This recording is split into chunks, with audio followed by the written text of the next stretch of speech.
every Wednesday for InFocus, a weekly talk show produced by the St. Kitts Nevis Information Service, where we provide exclusives with key persons within the government and discuss pertinent, relevant, and interesting matters that affect us all.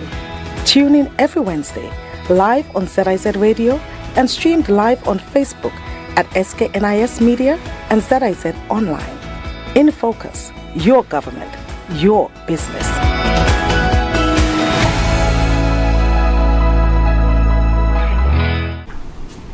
I'm Ian Richards, welcoming you to InFocus, a weekly program that takes a closer look at what's happening within and across the government of St. Kitts and Nevis. Micro, small, and medium-sized enterprises are the backbone of an economy, and that is certainly true here in St. Kitts and Nevis.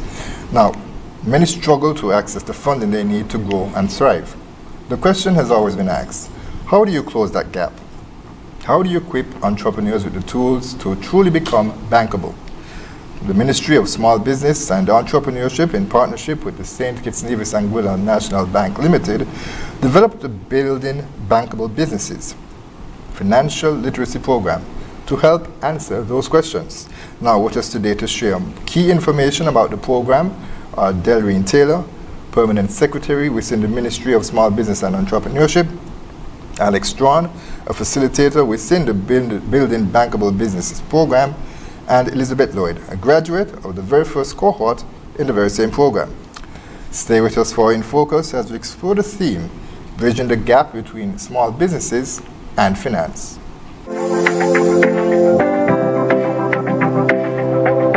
Starting a business is exciting, but turning it into a success can be tough. We have the ideas and the passion, but what about the financial know-how? That's why the Ministry of Small Business and Entrepreneurship created the Building Bankable Businesses program to help us develop financial skills and to get loan ready.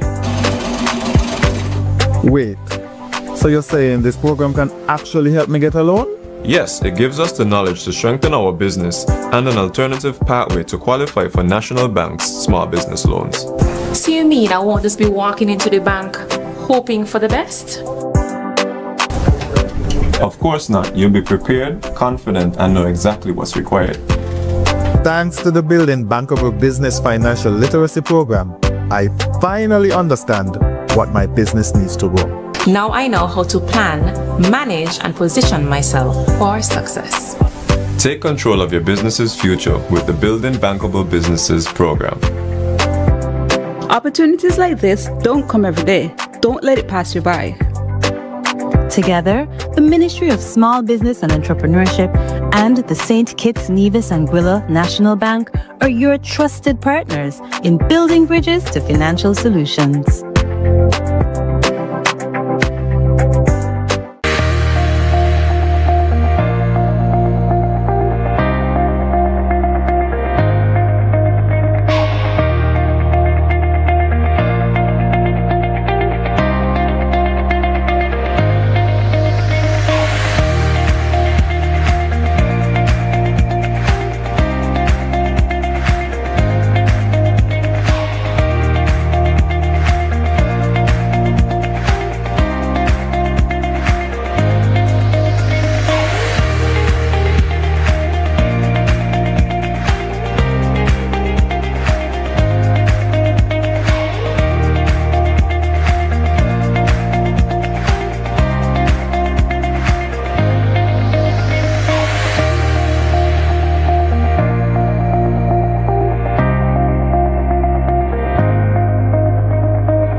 Thanks for staying with us and allow me to welcome to InFocus for the very first time, if you can actually believe it, P.S. Delreen Taylor of the Ministry of Small Business and Entrepreneurship. Why did it take so long for us to meet up?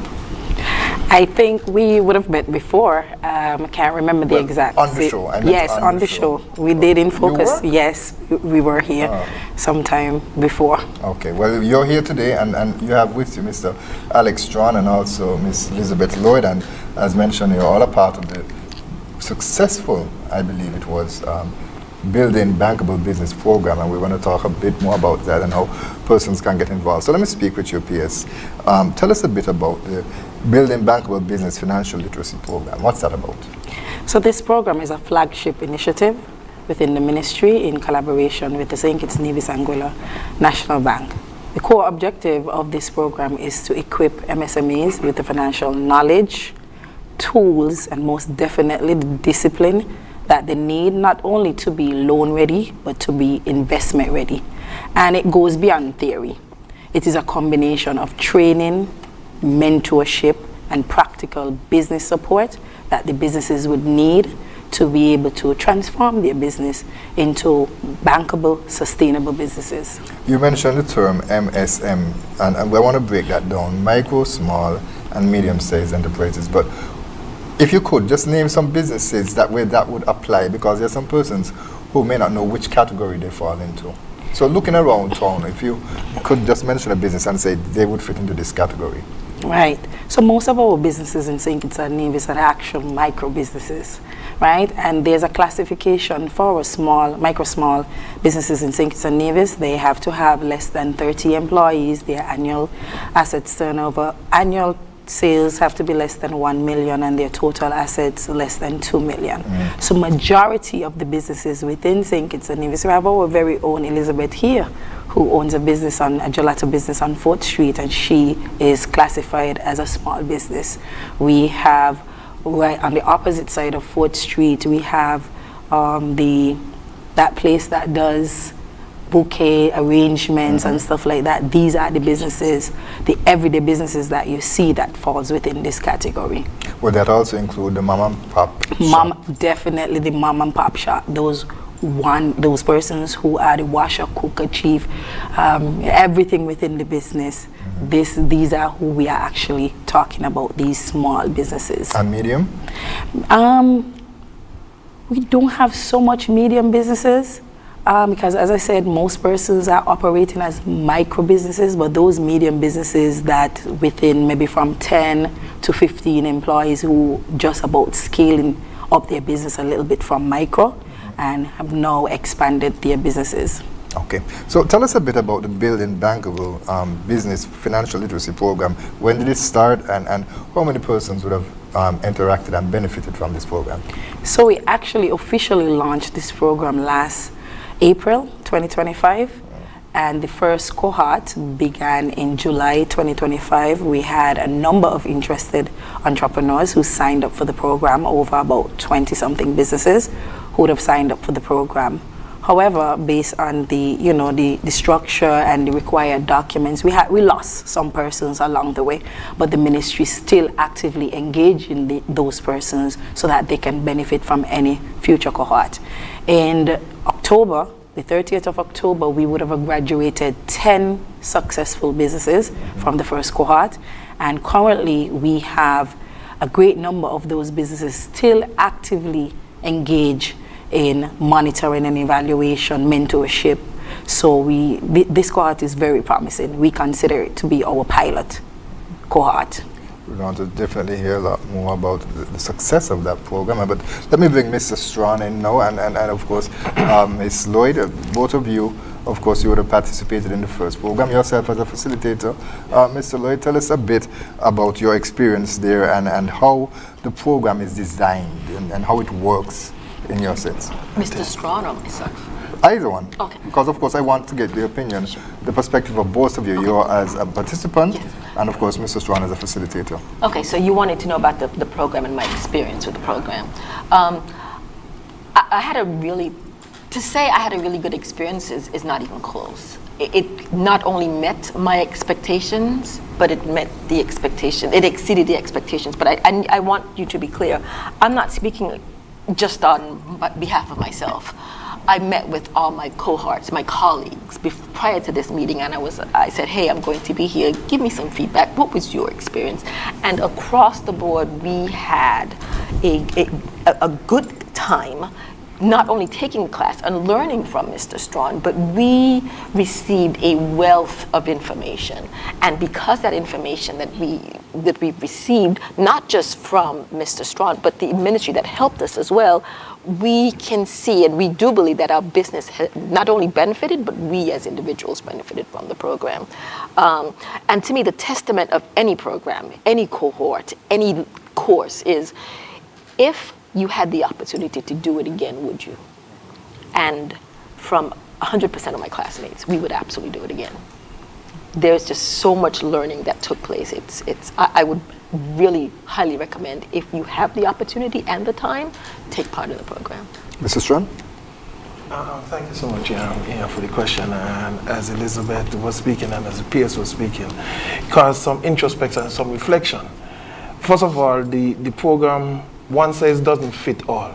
And so the program was designed to be flexible, to pivot based on the participants within the class, to have an assessment of where they were personally, from a business perspective, and where we needed to go in order to be bankable. And I reminisce on what Pierce reiterated, that this wasn't just about being bankable. One of the first things we established was that the businesses bankable for us meant the business is investable, because the type of finances business need isn't just simply a loan. There are times business need patient capital, etc. And so the course was designed to get the businesses to have that appreciation from, first and foremost, the psychology of money, the relationship with money, the understanding of the business, why the business was created, take them through the journey in terms of the infrastructure in which they were participating. One mistake a lot of persons make when they approach finance or building investable businesses, that assume that if something, this is something on TV, it applies here. So one of the things we took pain to do was to look at the infrastructure. Who made up the financial system? Where were the sources of finance? What are the different types of finance? So that appreciation could influence, depending on the needs of the business, what it is to do. So it wasn't a one-size-fits-all. It wasn't just go in, here's a curriculum, this is what you need to do, here's a checklist from the bank, this is what you need to do. The businesses needed to equip themselves so that they could take an assessment and go like, is this the right time for financing? And if so, what type of financing? So the course was designed to be flexible, but to foster growth, deliberation, and networking. Can I just add to that? And we talked about micro and small businesses. All my colleagues, we're all micro businesses. Mm-hmm. And in addition to that, if you look at the industries that we touch, it's not just one type of industry. It was 7 different types of industry. That's so I don't want anyone to think that, oh, because I do this, I can't be a part of the program. Right. No, you need to be a part of the program, regardless of the industry that you're in. Okay.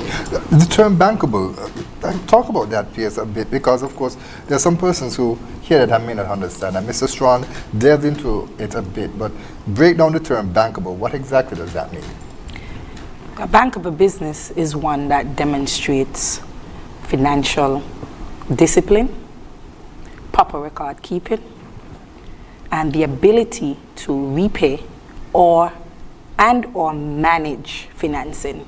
So what that means, it means that a financial institution or an international funding agency or lending company can assess these businesses and be able to say, this is a viable business. This is a well-structured business. This is an investable business. So the program then not necessarily just speaks to loans, but it also prepares them possibly to apply for and receive grants. Correct. Absolutely. And that's something that is very important, because a lot of persons, we only see the market and what is in front of us in St. Kitts and Nevis. But there are a lot of lending agencies out there that offer grants, a lot of donor agencies as well, to just looking for monies to help businesses to grow. And so persons definitely need to be aware of that. Is that a part of the program, letting persons know what's out there for funding?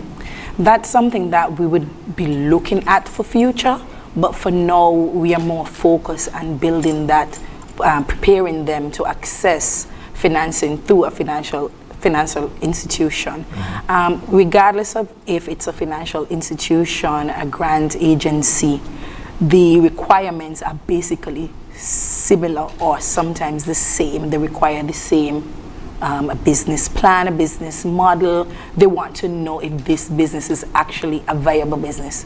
And for you to be able to do that, it must be properly recorded. And so I come back to you now. What prompted you to sign up for this program, and how did you find out about it?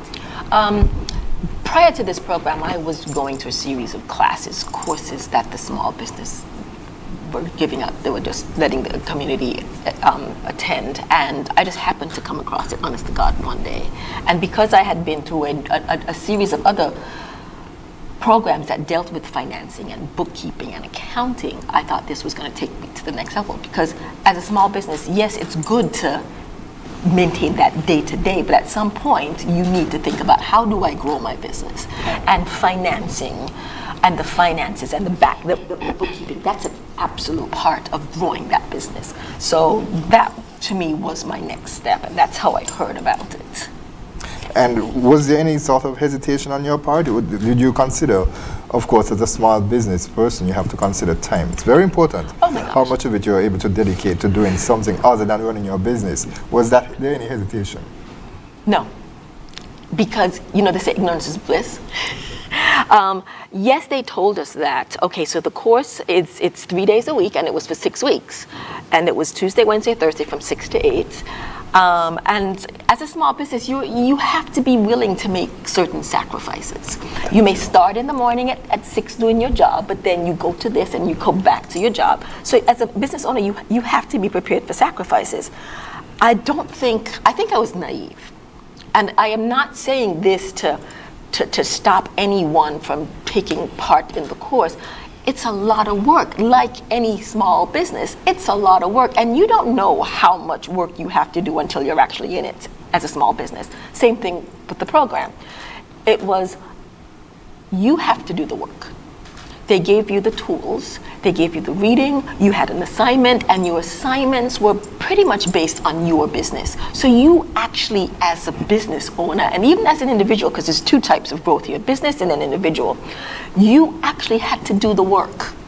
And sometimes when you're the chef, the cook, the bottle washer, and everything else, you focus on that fire that's going to burn the house down. So what do you forget to do as a small business? You forget to do the bookkeeping. You forget to do the record keeping. You forget to do the accounts. You forget to do scaling. You forget to do, to me, the most important things that at the end of the day, those are the things that will grow the business. So they made you face that phobia and say, look, we got to put it on the table. This is what you have to do. You want to grow your business? This is the way to do it.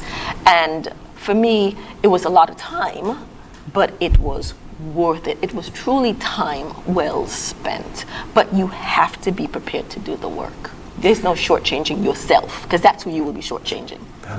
Mr. Strawn, jump in here and talk to us a bit about the timeliness of the program, based on what Ms. Lloyd is saying and her peers as well that should have communicated it. It's very impactful. Talk to us a bit about the timeliness of a program like this, because you yourself are an entrepreneur. Yes. And as an entrepreneur, what I can say, and what I did say in the class, typically the banks tend to need people who don't want them, and the people who need access to finance, typically the banks don't necessarily want to do business with them. I think it was just like 2 nights ago or 7 nights, maybe within the last week or so, I think the governor of the central bank spoke about the billions of liquidity in the system, and that in savings, etc. And the small businesses still falter because banks aren't willing to lend them. So in terms of timeliness, this is the right time. Last year was the right time, etc. Because there are businesses who really need to get to the next level to scale. You see the global upheaval right now. And so, but you have always heard that the small and micro businesses and medium-sized MSMEs are the engine of growth for any economy. Right. So if you look at our economy and the fact that, yes, we want to grow, we need to develop self-reliance and resiliency and sustainability, etc. The engines to promulgate that would have been the small businesses. But what do? You just don't give them and hope and give them resources and say, make it do. We have to teach them to manage these resources in a disciplined and a responsible way so that sustainability can happen. And I think that is where we got the relevance of the program from. How do we equip? Now, here's the difference. And I piggyback on what Elizabeth said a few minutes ago. It's real work. But that is what it takes to scale. Real work. Because if I just simply give you, let's say, a tool, that, yeah, technically is good for you and you're not sure how to manage the tool, the results that we are looking for wouldn't just come. And so it seems, we started off slow, etc., because it was only 10% that graduated, but the transformational impact in those businesses have been real and continue. And so this is what I would want to just point to in terms of the timeliness and the resilience. Yeah, and just to add to what Mr. Strawn has been saying, this program, what makes this program different to any other program that would have been implemented before, because there were similar programs in the past that offer training to persons in terms of financial literacy and readiness. But a key component of this is discipline and the monitoring and evaluation that happens immediately after the cohorts, the participants graduate. They have to apply not just during the training sessions, but they also have to apply after these sessions and ensure that they are now putting the skills and the tools that they would have used and apply them into the everyday of the business, because these are the bottlenecks that stifle the growth of the sector when they're not able to scale the business. We don't want businesses that are just surviving. Right. We want businesses that are thriving. So in that same vein, what are the biggest challenges that micro, small, and medium-sized enterprises face today? So we talk about limited access to financing. That has been a major one. We talk about informality. We talk about lack of poor record keeping and lack of business planning. Those are some of the major challenges that affect small businesses within any developing country, including St. Kitts and Nevis. And this program has been designed to address each and every one of those factors. So you're here today because the ministry intends to have its second cohort in the Building Bankable Business program. And so we're going to talk a bit more about that in terms of when it's going to be held, how can persons register, and what can they expect moving forward once they register for this program. But before we do that, we're going to take our first break. Stay with us, viewers and listeners. We'll be right back with more In Focus. Starting a business is exciting, but turning it into a success can be tough.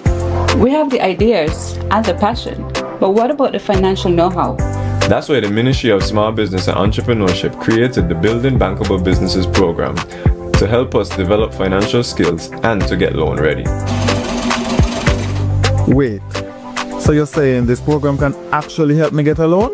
Yes, it gives us the knowledge to strengthen our business and an alternative pathway to qualify for National Bank's small business loans. So you mean I won't just be walking into the bank hoping for the best?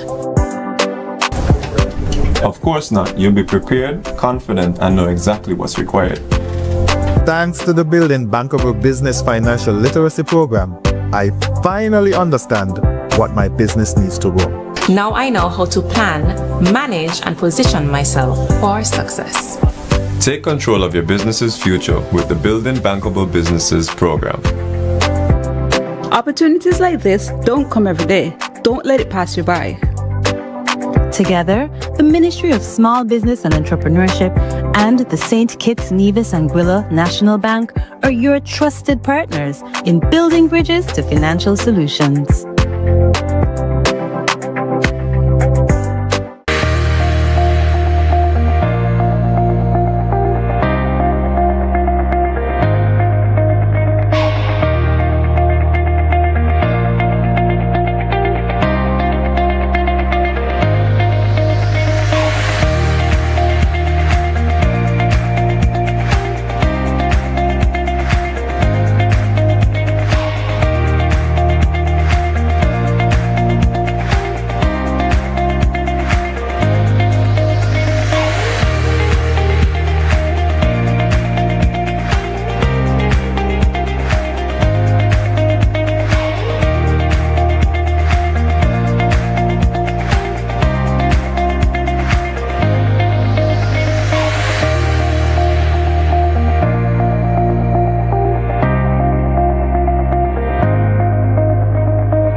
Welcome back to InFocus. We continue our conversation with Permanent Secretary Taylor, Mr. Alex Strawn, and Elizabeth Lloyd, and they are speaking about the Building Bankable Business program that is being initiated, I should say, by the Ministry of Small Business and Entrepreneurship, and also the St. Kitts and Nevis and Guyana National Bank. All right, so I think what most persons would want to hear is, when is the next opportunity? Based on what I've been hearing, is they, how can I get involved in this program? When can they do that? So registration has already begun, and the registration deadline is the 24th of this month. You can apply directly through the ministry. We also have a website. It's www.bankablebiz, and that's biz with a Z, B-I-Z, skn.com. So you visit the site, and you can sign up from right there. And where's the ministry located? At Port Zante, building number 16. Okay. All right. So tell us about the eligibility requirements. Who can apply for this program? So at first, when we created this program, we wanted to focus on those businesses who are already existing. But like Mr. Strawn would have mentioned earlier, this is a business that is responsive, and we are catering for all businesses. And the program has been structured in such a way to assess each businesses at their stage, what they're at, and apply the training and the knowledge that they require. So it's open to all businesses. Mr. Strawn, I'll bring you in here as a facilitator. Tell us a bit about the structure of the program. Okay. The structure of the program is both in-classroom presentations, independent study, self-directed study where you do research, you do reading, etc., both in terms of online books, articles, as well as your own business. So it's designed to be practical. So there's in-class, and then there is then the mentoring and the delivery of those your research, your findings. So take, for example, if we were to do, I'm going to use, say, accounting. When we illustrate what is the chart of accounts, how you do your accounting, one of the things you have to do is you have to then go in your own business and come back with your chart of accounts, and this is where we now get into not just the theory, the practical. So we have the delivery of the theory, we go through the issues, you have some research to do, then you have the assignments, we go through the assignments, you submit your assignments, we go through them in class, we look at each business to see, well, how would you change specific things to do with that business? So there are a number of theory and practical elements. Some sessions are in person. Most sessions in the last time was online because we had persons who were not only from St. Kitts, but we had participants from Nevis, and to ensure fair as well as the distribution of the material in real time, and so that all persons could participate in class, we had online sessions mostly. And so again, we are trying to be practical, so it's all inclusive, and that the delivery and the outcomes would match the expectations. So it's not rigid. Right, and with the cost of the boot fare now being $40, certainly that would help persons save a bit as well, to have that virtual training. But Ms. Lloyd, how practical was that virtual? Because there's persons who learn differently, as we established it. The course is developed for different persons to meet them where they're at. And there's some persons who prefer that face-to-face feel. So how did the virtual part of that work in your respect? I think it was seamless because it's a matter of discipline. First, maybe 2 or 3 classes were in person, and then when we realized it wasn't practical for everyone, my colleagues from Nevis to come down because there's an issue with logistics, it just transitioned to being online. And it was a matter of disciplining. Okay, so you can't be in person, but you actually saw everyone on the screen, right? So even though you weren't there in person, I think you got the same level of feedback, you got the same level of attention, you got the same level of knowledge that you would have gotten in person. So to me, there was no knowledge loss with the transition from in person versus online. Plus, at the end of the day, before we graduated from the program, we had one-on-one FaceTime with the instructor as well. And if we ever needed a question or we needed extra clarity, we had a telephone number that we can call or place to go to whether it's a small business or Mr. Strawn, and get the information we needed. Without going too much, asking you too much into your personal details in terms of the business, could you share to us where you were at before you entered the program? Sure. Where I was from a business perspective is I needed to grow my business. And at that point, based on the information, the very limited knowledge I had, I thought the best thing to do would be to go to a bank, a financial institution, to get a loan. But for most small businesses, that's a nerve-wracking experience, because I did not feel like I had all the information, and the information was not forthcoming, as to what they wanted so I can be successful in getting a loan. I felt like if I went to a financial institution to inquire or ask for a loan or to qualify for the loan, I was at a disadvantage, because I didn't know, in small businesses, you don't know what you don't know. And I didn't have my accounting properly. It was all up here. For most small businesses, it's all up here. We don't take the time to write it down. So I can potentially talk to you about it, but they actually want to see it. So that becomes more challenging. So I felt like I was a disadvantage. Accounting, bookkeeping, all the collateral that they would need, I didn't think I had it in a form that wouldn't be transferable or understandable for them. So I felt insecure about going to them, and therefore I knew, since I was at a disadvantage, then I would have to get whatever I got, which may not have been in my best interest, because banks and financial institutions are in the business of making business. So you have this push-pull happening. So I knew that I was potentially at a disadvantage, but still at their mercies. So it was an uncomfortable situation. So there was a lot of hesitation initially for me. Yes. Mr. Strawn, talk to us a bit about the topics that were covered. Of course, we speak about bookkeeping. We would have heard that before, and you mentioned that there's a lot of research that has to be done. Under what topics would they fall? Okay, so let's take, for example, I believe that if you're an entrepreneur, and in the entrepreneur start, you yourself must have a foundation and appreciation and some element of discipline. So one of the things I started, that the course starts off, is that personal appreciation of money. I tend to call it the psychology of money. What do you really appreciate? How do you understand money moves? What is the definition? Time, opportunity cost, those sort of stuff.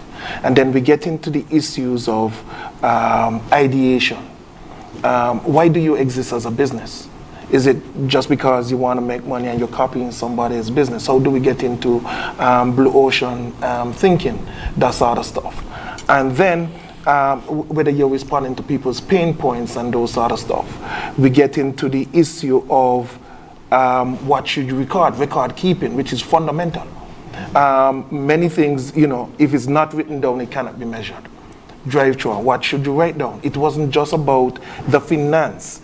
Often you hear people say, oh, well, I don't have anything for my accountant. But what information do you have about your customers? How do you know which customers you are doing best with, etc.? How do you know what are the needs of your different type of customers? How do you segment? Sometimes you hear people talk about this as if it's just branding. But before you could get to the thing of branding, you have to have the appreciation of the person's pain points. What are the pain relievers you're trying to develop to solve these things? We get into the issues of pricing so that you could understand if I'm going to forecast, what is this the market is expecting, how do I price this, etc. So that when I say that I expect to make X amount in the future, it is based on realistic data and not that you just make up, well, this is this, this is that. And so we walk through that journey. And then we talk about, now that you have done all of this in terms of development, how do you manage? And then after you manage, how do you report? How do you tell your story? So we walk through that journey as if, here, this is the reason why I exist. This is my appreciation. These are the pain you want to solve. This is how I demonstrate my stewardship of the business, and this is how I will tell my story. And this is the story you could go to an investor, a bank, and say, this is me, this is what I need to get to the next level. How now do I scale?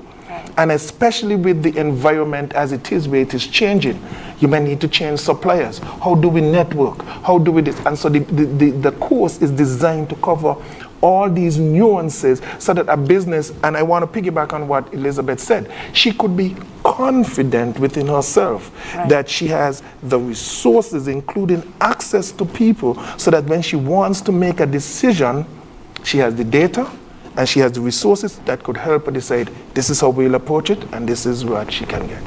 And of course, with that networking, I'm sure you would have seen some of that among the participants themselves when they would have completed the training to go back out there and, hey, I may be able to supply this, or I may be able to sell this for you based on everything. But one of the things that, a challenge that most small businesses have here in St. Kitts and Nevis, as Ms. Lloyd was speaking about, most of the things they have in their head. Yes. Is a simple document such as a business plan. Right. And the banks require a business plan. Yes. Most companies, from my experience, don't have a business plan. Does that speak to eligibility? If you don't have a business plan, are you eligible to be a part of this program? Will the program help you to develop one? How will that work? Yes. Most definitely. So outside of this program, the ministry has other business support services that they offer to small businesses, and that is one of those services, helping them to develop a viable business plan. And it is not a deterrent, it is not a disqualifying factor for you to enroll in this program. Actually, that is one of the deliverables from the program, for them to be able to produce that business plan. Business plan has been seen as a scary topic for a lot of businesses because they figure, I'm in business for so many years, why do I need a plan? But if you're building a house, you have to have a plan. You have to know, where do you put the pipes, where do you put the electrical, because you want to reach to the end goal in having a strong and sustainable building to live in, right? So again, I don't know why persons are so hesitant towards a business plan. It is more for you as the entrepreneur to know the direction of the business, and it helps you to be able to scale the business and monitor your performance and how you're doing, where you need to pivot, things you need to change, your strengths, your weaknesses, the opportunities, and the threats that affects the business. Once you are able to identify and be able to put measures in place for these things, you are a step closer in building that successful, sustainable business. And I just want to piggyback off of that. As a small business, we start off with a business plan or a concept of a plan. And then we make a plan, and then we push it aside. And then something happens, and we have to dig it out, dust it off, and then revamp it. And then you take this class, and you realize a business plan and a financial plan isn't just a one-time deal. You don't just, it's not one and done. It is a living, breathing document that you have to update. The plans you made 4 years ago are not appropriate now. I'll take this a step further. The plans you made last year may not be the same plans because everything's changed. Right. So you have to be able to pivot, to dodge, to duck, to bob, to weave, and that has to be a part. That is your business plan. And so one of the things that absolutely we have, I think in registering, we had to put what we thought we had as a business plan. And during the course of the class, the cohort, we actually finalized our business plan and took it a step further and created a financial plan, not just having records for the last year or 2 years or 3 years, as far back as you can document, but actually create a financial plan going forward, not just 1 year, but 2 years. So it keeps you on your toes, and it makes you realize that, look, this business plan isn't one and done. This is a living, breathing document, and it has to be updated continually. Just like the economy changes and things change, you have to update that plan as well. Yeah, and if I may piggyback on this, it's one of the reasons that for the course, we don't approach the business plan as this, oh my God, monster in the room. We start off very subtly, and that's one of the reasons we took the business model canvas approach. Your business plan on one page. And with your business plan, so you see how everything connect together. And then you just add words. And you add the words depending on the story you want to tell. So using the business model canvas approach, you're not thinking business plan, but you're looking at your customer segments, you're looking at how this connect here, you're looking at your value proposition in the middle. You're looking at the resources that you will need to deliver this. You're looking at the segments that you need to serve. You're looking at what it will cost you, and you're looking at how you will make money from it. When you take all of this and you simplify it, then you become less intimidated because you could see how everything connects together, simply looking at it in a matrix. And then now when you need to tell your story or to justify, then you add the words to each of these segments and you say, here is my business plan. And the business plan, one of the things businesses should recognize, and I think P.S. Taylor alluded to it, a strategic plan is a function of your business plan, but that's your internal, in terms of what you want to do, et cetera, your financials, etc. What you present to the bank wouldn't be every single thing with your intellectual property and those sort of stuff. In your business model canvas and those sort of internal frameworks, you're seeing it.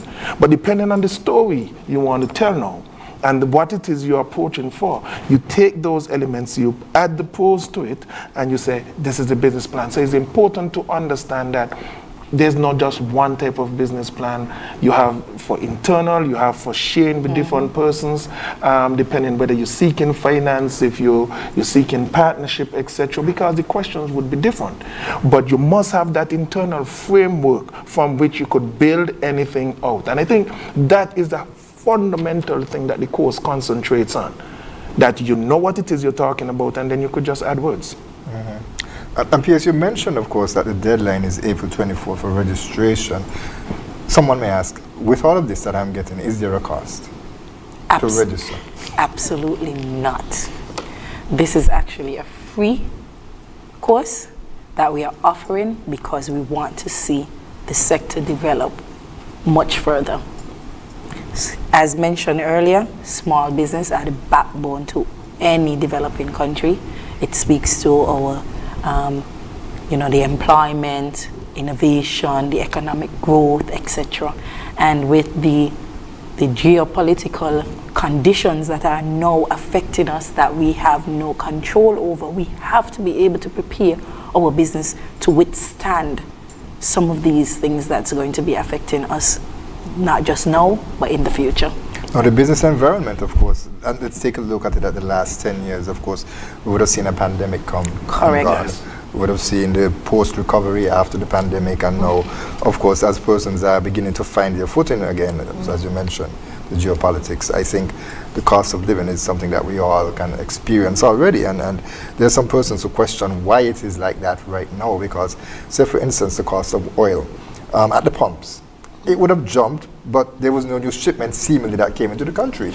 So then why would is the price of oil even higher? That's what some of the real concerns that persons have.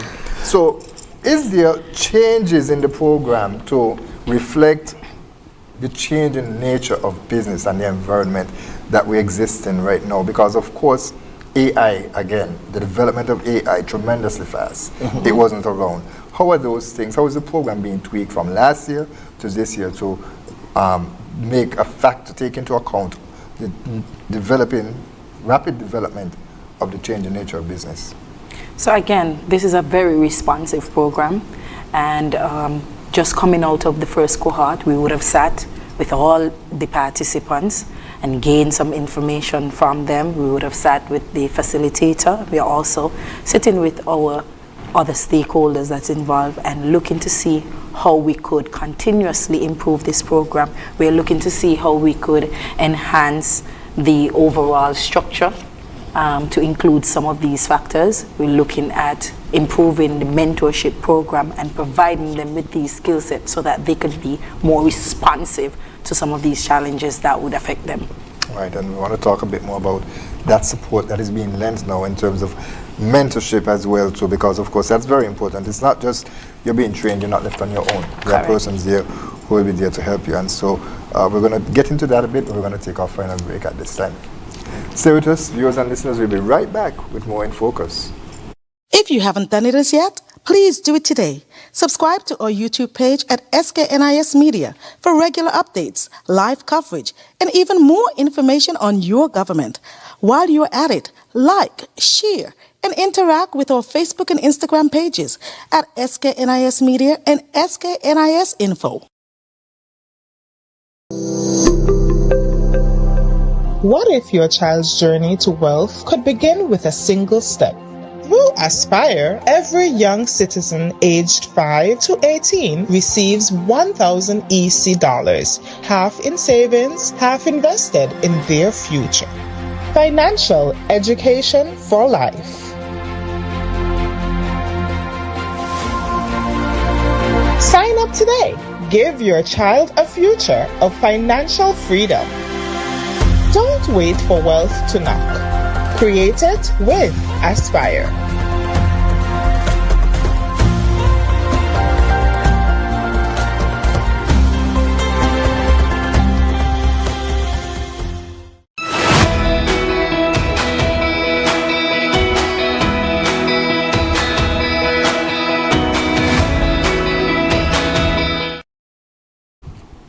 Welcome back to InFocus. We continue our discussion with officials who would have either organized, facilitate, or participate in the Building Bankable Business program that the Ministry of Small Business and Entrepreneurship has. We're having our discussions with the PS of the Ministry, Delvin Taylor, Mr. Alex Strawn, who's the facilitator, and Elizabeth Lloyd, who is a participant, a graduate from the first cohort. I want to just go back to something I asked Mr. Strawn and get your thoughts on it, because it's important that as any business, you respond to what is happening on the ground. Right. You have to pivot. Yes. And there are persons who may not necessarily have that skill, whether personally, but much less professionally, to do so. How does the program help?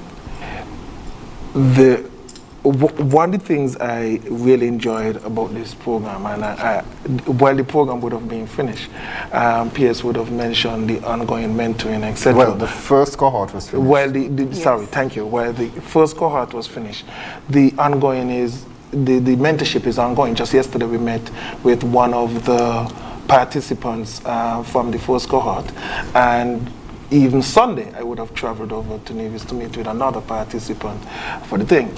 But we were talking about responsiveness. The program is designed to be responsive, meaning that my grandmother used to, but not so much my grandmother. My grandmother used to say, one hand can't clap. That's what she used to say. But there's an African proverb that says, if you want to go move fast, you go alone. But if you want to go far, you work with other people. Mm-hmm. One of the things that I have been so encouraged coming out of this program is how the cohort, key components of the cohort, have leveraged the relationship with each other to respond to threats.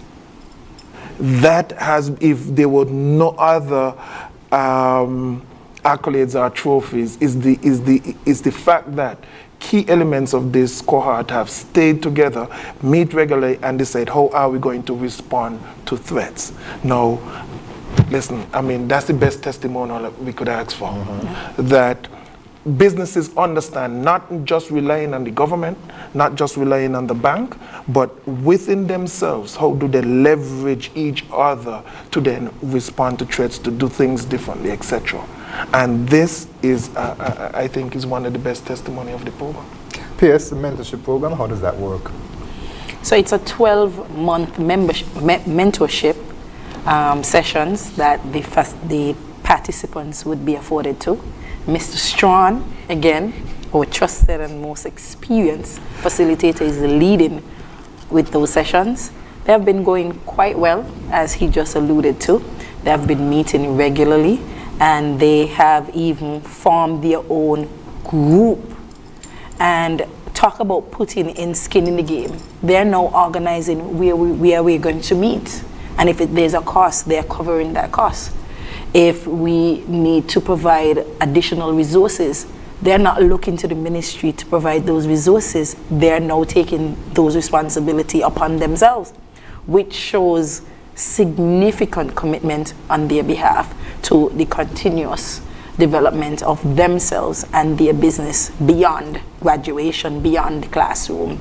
So that's a natural evolution of the mentorship then that would have occurred itself. But in terms of the provision from the ministry, because then there are persons, of course, who may say, well, it is good to have that relationship and that continued networking within the participants themselves. What is the structure that the ministry has for persons from different sectors? Because someone operating in the field of, say, gelato, as Ms. Lloyd is different from someone who may be an aloe rub vendor or something like that. Correct. So Mr. Strawn has been doing literally one-on-one with these individuals and providing them with that tailored skill sets and knowledge that they would need to be able to advance. One of the things we are looking at also is how do we get more experts on board to assist with the mentor? How can I apply someone who has been through these challenges, who has came out on the successful side, to be paired with some of these participants to, you know, give them the sense of direction, give them more knowledge, and to enhance that networking, mentorship experience for them. And if I may just support the peers in this, there are key technical resources at the ministry itself. So depending on the nature of the ask, the issue, the challenge the business can have, the first point of raising an issue, the first point of contact is the ministry itself, where they could then direct, and if anything, they then reach out to myself or another facilitator, or then they are now directed into what additional sessions and training required. So the ministry in itself is a repository that could facilitate that ongoing relationship and mentoring in terms of the technical persons. And again, we are not I'm only a phone call away as it relates to the alumni. And just to add quickly before we move on, with this program too, it's not just funding the entrepreneurs that are seeking to scale the business. There are other resources like infrastructure, land, buildings, etc., that would be required for them to be able to scale the business, and the ministry has committed to help these businesses in that journey in acquiring those additional resources. Outside of the program, like Alex would have mentioned, we have business advisors that are equipped on a daily basis that still offers business support to these entrepreneurs. And so it's that interministerial relationship that also exists within the public sector as well too, where you can direct persons, as you mentioned, land, there's the Ministry of Sustainable Development. Correct. Depending on their activity, the Ministry of Agriculture. Correct. And it's very interesting, the group, and I've always heard persons credit the vision of the Prime Minister, the Honorable Dr. Terence True, in grouping that ministry, small business, agriculture, cooperatives, fisheries, of course, marine resources, all of those are included. But it seems like you can just spread out like an octopus. You touch in every sector, and that has helped as well too. But Ms. Lloyd, let me just come to you to speak to us very briefly, because there's about 7 minutes left in our program, about how the mentorship has benefited you and the development of your business. It's created, for me, it's created a framework where, one, if I need resources, knowledge, information, I know who to go to. It's created that framework of support. One of the things I think a lot of small businesses suffer from is that we think we're in a silo and we have no one else to talk to. As was alluded to, once we graduated, we decided we're going to stick together. And we created not only our own little group, subgroup, to help each other, but in helping each other, we help everybody in the group. So it's like it's not just like mentoring, but it's like a fellowship. So for me, it's that, and it's also knowing that instead of just getting one type of financial help, I have multiple avenues I can choose from, and I now feel confident that when I'm absolutely ready, I can go wherever I want and not ask. And say, hey, I know I'm a small business, but I feel confident I can be an asset to your organization, and it may be to your benefit to give me the loan or whatever financial assistance I need. So it gives you that level of confidence, because you now have the information that you know they need, but you know within yourself, this is my worth as a small business. And so it changes your perspective. Mr. Strawn, Yes. Talk to us a bit about the participants, because we mentioned at the top that there were I think it was 18 persons In terms of started out, right, and only 10 graduated. Is there a concern about that fall off? Yes and no. Yes, because of the fact that we would want to increase the impact. We want to increase the range. Elizabeth would have alluded to this, especially that one underestimates the amount of work that has to go into the program. The program would have been compressed a lot last year, and what we have sought to do this year is to expand it somewhat. We have always tried to choose times when businesses, like you're going to be winding down, unless you have a bar that you're operating. We want to start the program. We need at least 90 minutes per session, so that it's not that I'm just throwing something at you and then you just, oh my God, that was just too much, and there's no way to distill it. So we have tried to set the program at times when you should really be available. You have enough time to get home, settle the baby or whatever it is, and then participate. So we are trying as much as possible not to conflict, so that businesses don't feel, oh my God, this is the best and most productive of my time, and so I can't participate. Because we believe that's one of the challenges some businesses have had, in that they have not yet wound down and then need to come to classes. We have tried to stretch it out a bit so that we have practical breaks in between, so that you are not just forced to deliver. We have class today, we're forced to deliver something tomorrow. So we are trying to expand that. We have had participation from startups, from music and entertainment, from food and beverages, to fashion. We have had electronics, we have had environment, etc. So the core sections of participation is very wide. What we want to do is, if persons have particular challenges, it is good for them to express this to the ministry, so that we could even review the framework in terms of making sure that it is all inclusive.